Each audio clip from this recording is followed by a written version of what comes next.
Il est 16 heures à New York. Et dans le quartier de Manhattan, c'est l'heure de pointe. En cet après-midi d'été, il fait chaud. Les climatiseurs tournent à plein régime. Les wagons du métro sillonnent le sous-sol moite, rempli de passagers pressés.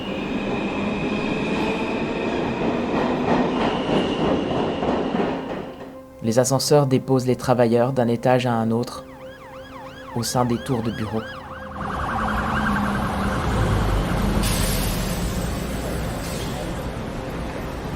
Quand soudain, à 16h15 et 10 secondes précisément, tout s'arrête. And this is a special edition, part of CBS News' continuing coverage of the blackout of 2003. Much of the northeastern United States is without power tonight. Le monde semble s'être arrêté. Les métros s'arrêtent en plein milieu des voies. Coming past West 4th Street and the power just went out and everybody got stuck. Les lumières s'éteignent un peu partout dans les magasins. Do you know anything about directing traffic? No, it's just trying to help the neighborhood because it's just a little too chaotic here. Right now. Chaos. Complete chaos. En réalité, c'est la plus grande panne d'électricité de l'histoire qui vient de commencer.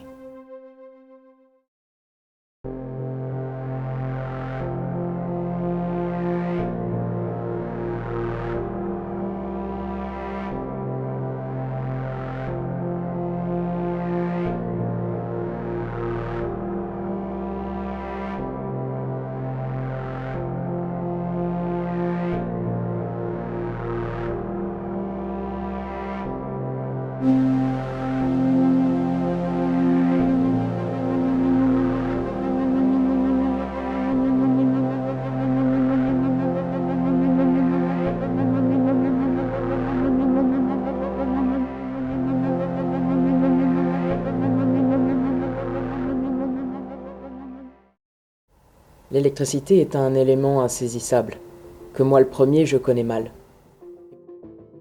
Nous sommes dans un monde dont le fonctionnement se base sur l'électricité. De la lumière que l'on allume quand il fait noir, au train qui nous transporte jusqu'à nos destinations, en passant par la musique que nous écoutons et les objets dont nous nous servons quotidiennement. Les électrons qui voyagent dans ces imposants câbles d'acier ont une importance que l'on ne peut estimer qu'à partir du moment où celle-ci disparaît. C'est ce qui nous amène à évoquer le 14 août 2003. Comme partout ailleurs, le réseau électrique nord-américain consiste en un immense réseau interconnecté de lignes à haute tension, de transformateurs alimentés par des centrales nucléaires, hydroélectriques ou encore thermiques. Ce réseau est lié à l'international avec le Canada, permettant de réguler l'apport d'énergie. Contrairement au réseau français, maintenu et opéré par un unique opérateur, le réseau nord-américain, étant donné sa grandeur, est exploité par diverses compagnies régionales. Et le marché est mis en concurrence. Cette information aura son importance pour la suite de notre histoire. L'équilibre d'un réseau électrique est un fragile mélange dont le concept d'offre et de demande est le pivot central. Lorsqu'une charge électrique est produite par une centrale, elle est instantanément mise en ligne sur le réseau de distribution. L'électricité est une ressource qu'il est impossible de stocker en grande quantité. La quantité d'électricité produite doit constamment être répartie selon la demande en temps réel. Le réseau électrique est composé de milliers de kilomètres de câbles, tendus au-dessus de nos têtes. Ce réseau est fragile et soumis aux avaries du temps et de la météo. Les lignes aériennes peuvent transporter l'électricité sur de grandes distances, mais toute surcharge, c'est-à-dire une charge trop importante à l'intérieur des câbles, sur une de ces lignes, peut occasionner des dommages incroyablement coûteux et produire des effets désastreux sur tout le réseau. La surcharge d'une ligne haute tension augmente sa résistance et par effet Joule, soumet les câbles à une chaleur de plus en plus importante à mesure que la charge qu'elle transporte augmente. Si rien n'est fait, le courant électrique, que l'on peut dans ce cas comparer à un cours d'eau, déborde et s'échappe des câbles, Il suffit alors d'un arbre un peu mal taillé, trop proche des câbles, pour que l'électricité s'y perde, impliquant presque instantanément l'arrêt pur et simple de la ligne, sa mise hors tension. Aussi anodine qu'elle puisse paraître, la mise hors tension d'une simple ligne peut avoir des répercussions gigantesques sur le réseau électrique de tout un pays. Et on pourrait résumer cette suite d'événements par une simple question. Comment une ligne haute tension tombant en panne dans la banlieue de Cleveland, à cause d'une branche, peut-elle priver d'électricité toute la ville de New York, située à plusieurs milliers de kilomètres de là?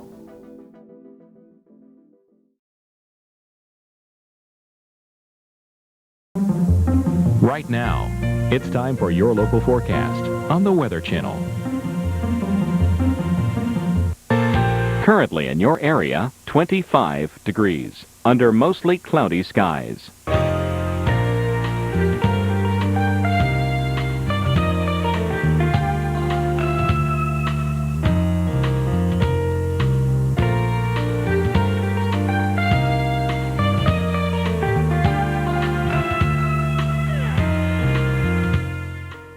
Nous sommes le 14 août 2003, dans le nord-est des États-Unis.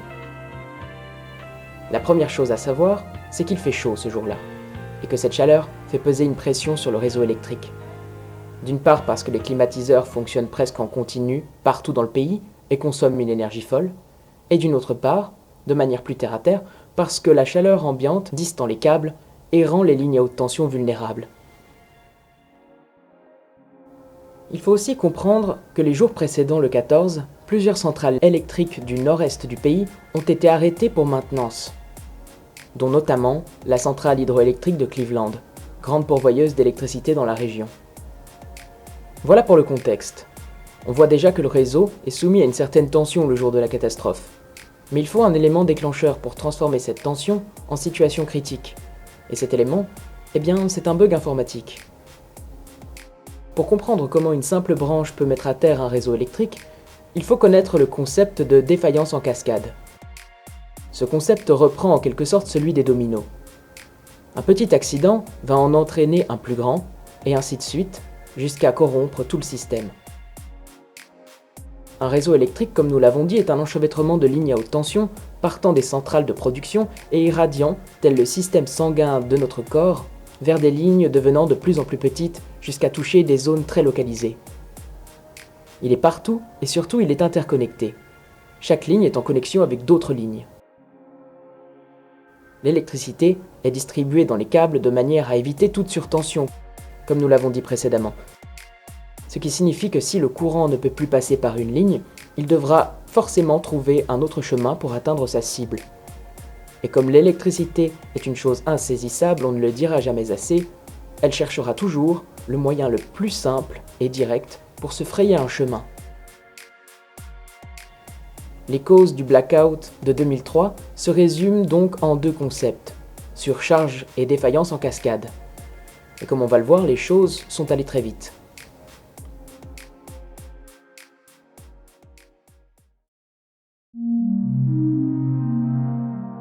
Mais revenons un peu plus tôt dans la journée. À 14h15, une série de micro-incidents sans gravité ont lieu un peu partout dans l'état de l'Ohio. Panne de générateurs, lignes à terre, ces événements sont routiniers sur un réseau aussi important, mais rendent celui-ci encore plus vulnérable, ce qui n'augure rien de bon pour la suite des événements, puisque celui-ci était déjà fragile ce jour-là. Au même moment, dans la salle de contrôle du réseau de First Energy, l'équivalent local d'EDF, le système de contrôle du réseau, victime d'un bug, doit être redémarré. Ce qui sera fait, mais malheureusement en redémarrant, le système d'alerte détectant la surtension sur les lignes se désactive. Les agents en charge ne s'en rendent pas compte, il ne se remettra jamais en marche. À partir de ce point, les agents de First Energy ne seront plus alertés de l'état du réseau en temps réel. À 15h05, une dizaine de kilomètres plus au sud, dans la banlieue de Cleveland, plus précisément dans la localité de Parma, la ligne à haute tension 345 kV Chamberlain-Hardings, de son doux nom, est soumise au soleil de l'après-midi. L'un des câbles, distendu par la chaleur, entre en contact avec une branche mal taillée d'un arbre. Instantanément, le courant s'échappe de la ligne et celle-ci tombe en panne. Les 345 kV auparavant transportés par cette ligne se reporte sur une autre ligne voisine. À 15h17, la tension électrique du réseau de l'Ohio devient instable. Mais en l'absence de système d'alarme opérationnel, aucune mesure n'est prise. À 15h32, une ligne à haute tension voisine sur laquelle les 345 kV se sont reportés provoque une surtension sur celle-ci. Les câbles surchauffent et se déforment. La ligne se coupe après être entrée elle aussi en contact avec une branche. À 15h41, la surcharge de tension s'étend de plus en plus rapidement dans tout l'Ohio. Ligne après ligne, la surcharge met KO le réseau électrique de l'État. L'électricité devant forcément trouver un chemin de sortie pour s'équilibrer, il est de plus en plus difficile d'enrayer la panne. L'effet domino devient incontrôlable. À mesure que les lignes par lesquelles l'électricité peut s'échapper s'amenuisent. C'est plus de 3500 MW qui entreront en collision dans le réseau de distribution, le faisant littéralement disjoncter. À 16h10 et 34 secondes, la surcharge de tension atteint des centrales hydroélectriques dans l'état voisin du Michigan. Pour se protéger, les centrales se mettent en alerte et se coupent du réseau. Elles ne produisent donc plus d'électricité. D'un seul coup, la tension baisse. On pourrait croire que cela pourrait contrebalancer la surcharge, mais au contraire, ce yo-yo déstabilise d'autant plus le réseau. À 16h10 et 37 secondes, l'État du Michigan se déconnecte du réseau national. C'est la panne de courant générale dans tout l'État. À 16h10 et 38 secondes, l'État de l'Ohio se déconnecte à son tour. À 16h10 et 50 secondes, la province voisine de l'Ontario, au Canada, qui partage des lignes en commun avec le Michigan, se déconnecte à son tour. Toronto et sa région tombent en panne d'électricité. La panne en cascade est lancée, et cette fois, rien ne pourra l'arrêter. Le réseau est trop perturbé et un trop grand nombre de centrales sont coupées du réseau. De centrale en centrale, la panne est en train de s'étendre via les lignes. Et en moins de 5 minutes, c'est tout le nord-est des États-Unis qui cesse d'être alimenté en électricité. Après que pas moins de 250 centrales se soient mises en alerte, cessant alors de fonctionner. À 16h15, la panne atteint New York et sa région. Le blackout de 2003 a commencé. Peu après 16 heures, ce sont pas moins de 55 millions de personnes qui se retrouvent privées d'électricité. La panne touche, au même moment, de nombreux États et de nombreuses grandes villes, dont Détroit, Toronto, Cleveland, Pittsburgh, Philadelphie et New York. Si les conséquences d'une panne de courant aussi massive peuvent être facilement devinables, elles peuvent prendre des proportions gigantesques dans une mégalopole aussi immense que la Grosse Pomme, qui compte plus de 8 millions d'habitants. En une fraction de seconde, tous les systèmes de la ville sont arrêtés. Dans le métro, les passagers se sont retrouvés coincés dans les rames sous terre et sans lumière. So it was just a really terrible experience for me. I never want to go through nothing like this again. I'm all shaken up. I just want to get home and hug my family. Dans la rue, les voitures se rentrent dedans au carrefour. Les feux de circulation ne fonctionnent plus. Dans les gratte-ciel, les ascenseurs ne marchent plus et ceux qui se trouvent à l'intérieur sont piégés. The lights went off and the emergency light went on. You had to be scared. I was. À New York, la panne a duré jusqu'au lendemain. Une fois la nuit tombée, la ville s'est retrouvée plongée dans le noir, et des milliers de travailleurs venant de l'extérieur de la ville, en l'absence de train, ne peuvent pas quitter Manhattan. Did you ever think, ma'am, that you'd spend your night overnight in New York City on the steps, sleeping on the steps? Never even imagined it. Dans la ville, certains font la fête et décident de vivre ce drôle d'événement de façon joyeuse, alors que d'autres en profitent pour piller les magasins. La police ne sait plus où donner de la tête, alors que des embouteillages monstres se forment partout, des voitures, mais aussi des piétons, quittant l'île à pied, par les ponts.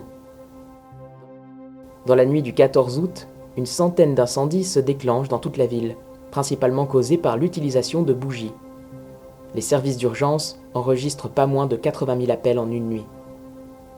Ce chaos a bien sûr eu lieu dans toutes les grandes cités touchées par la panne ce soir-là, mais on n'imagine pas certaines conséquences.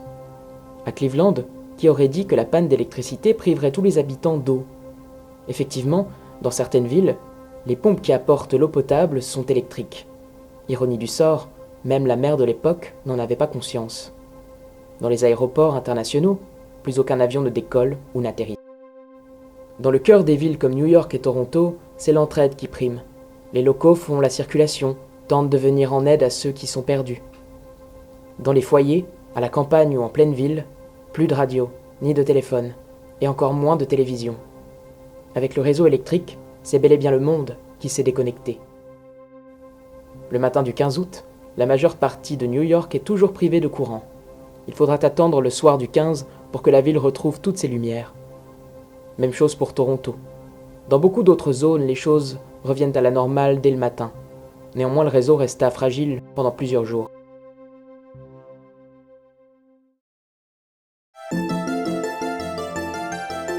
Une fois la lumière revenue, les choses reprirent leur cours. La vie continua.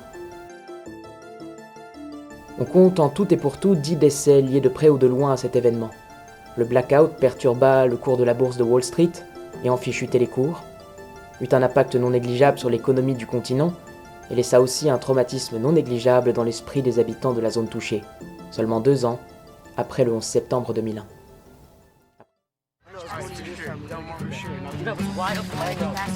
Hey, can I buzz off, Squared. You need a helmet. First Energy is spending $1 billion a year to provide you safe and reliable electric service. Thanks. Hey guys, I got a helmet. Yeah? Where's your team? Right here. Whoa. We'll kick off. When it comes to reliability, we're definitely on your side. Après une longue enquête, la société First Energy fut mise en tort pour sa négligence et la vétusté de son réseau et de son système d'alarme. Plus globalement, la sécurité en approvisionnement électrique du pays fut mise en question, et de nombreuses choses furent par la suite améliorées pour que ce blackout soit le dernier de cette ampleur. Pour que plus jamais un petit bug informatique, dans une petite centrale et une branche d'arbre, ne mette à terre le réseau électrique pour plus de 55 millions de personnes. Grid needs to be modernized. The delivery systems need to be modernized, and obviously something like this isn't going to happen overnight, but it begins to address the problem that this particular incident has made abundantly clear to the American people that we've got an antiquated system, and now we've got to figure out what went wrong and how to address it, and I'm confident we will. Cet événement permet de mieux percevoir à quel point notre monde est construit autour de l'électricité et à quel point nous en sommes dépendants pour tout un tas de choses que nous prenons pour acquises. De la lumière et la chaleur d'un foyer, jusqu'au simple fait de regarder cette petite vidéo que je n'aurais d'ailleurs jamais pu créer sans cette fine toile d'araignée, faite de câbles et de pylônes, de turbines et de morceaux de ferraille, aussi fragile et fascinante qu'insignifiante, qui recouvre notre monde comme les veines d'un corps sans cesse en demande d'énergie. Un monde qui n'aurait pas le même visage, sans ce système auquel on prête si peu d'attention, mais qui est pourtant au cœur de notre vie. Aujourd'hui, plus de 20 ans après cet épisode, notre dépendance en électricité n'a fait qu'augmenter, avec l'arrivée d'Internet, des portables, de Netflix, YouTube et des réseaux sociaux. L'électricité est cette fantastique invention qui a réponse à tout. Et si bien sûr, rien ne vient menacer cet univers de volts et de mégawatts que nous avons appris à dompter, mais dont on sait si peu de choses, n'oublions pas, en allumant la lumière, que sans cette forêt de pylônes et de fils, c'est nous qui serions insignifiants.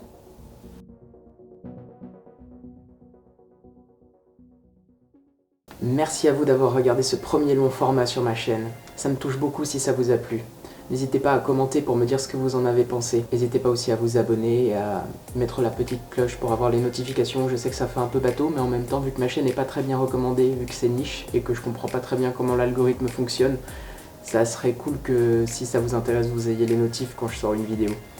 Parce qu'en 2025, je vais sortir plein de nouvelles choses sur cette chaîne et j'ai très hâte de vous les montrer. On est déjà 1100, un peu plus de 1100 sur cette chaîne. On va continuer de parler de géographie et de parler de plein de trucs un peu étranges qui me fascinent et j'espère qu'ils vont te fasciner aussi. Alors je te souhaite de bonnes fêtes de fin d'année et je te dis à la prochaine en 2025.